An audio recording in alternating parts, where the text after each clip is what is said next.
ব্যবসায়িক নাকি রাজনৈতিক প্রতিদ্বন্দ্বিতার কারণে বিএনপি নেতা কামরুল আহসান সাধন হত্যা খতিয়ে দেখছে পুলিশ। এ ঘটনায় অজ্ঞাত কয়েকজনকে আসামি করে মামলা করেছেন নিহতের স্ত্রী।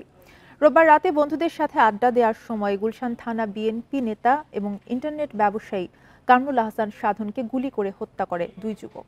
এই ঈদে জামা জুতো অ্যাক্সেসরিজের ডিসকাউন্ট।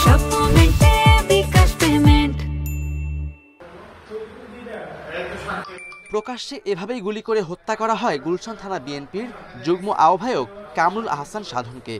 রোববার রাত 10টায় বাড্ডার গুদারাঘাটে 4 নম্বর গলির হাকিম ভ্যারাইটিস স্টোরের সামনে বন্ধুদের নিয়ে আড্ডা দেওয়ার সময় দুই যুবক তার উপর গুলি করে পালিয়ে যায়। নিহতের স্ত্রীর অভিযোগ, রাজনৈতিক বিরোধের কারণেই তাকে হত্যা করা হতে পারে। রাজনীতিকই বেশি, ব্যবসা বাণিজ্য নিয়ে। ব্যবসা তো আওয়ামী লীগের আমলতে 2018 সালেতে আমাদের ইন্টারনেটের একটা ব্যবসা করতেছে। এই পর্যন্ত শুনি নাই ব্যবসা নিয়ে কারোর সাথে কোনো ঝামেলা হইতে। মনে হইতেছে রাজনৈতিক দ্বন্দ্বই।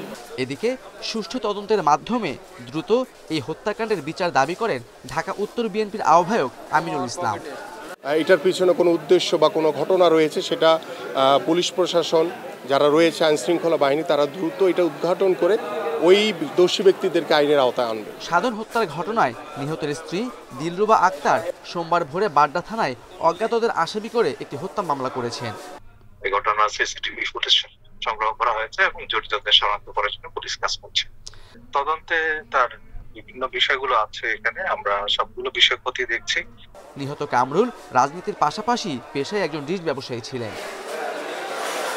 Khaled Raihan, independent news, Dhaka.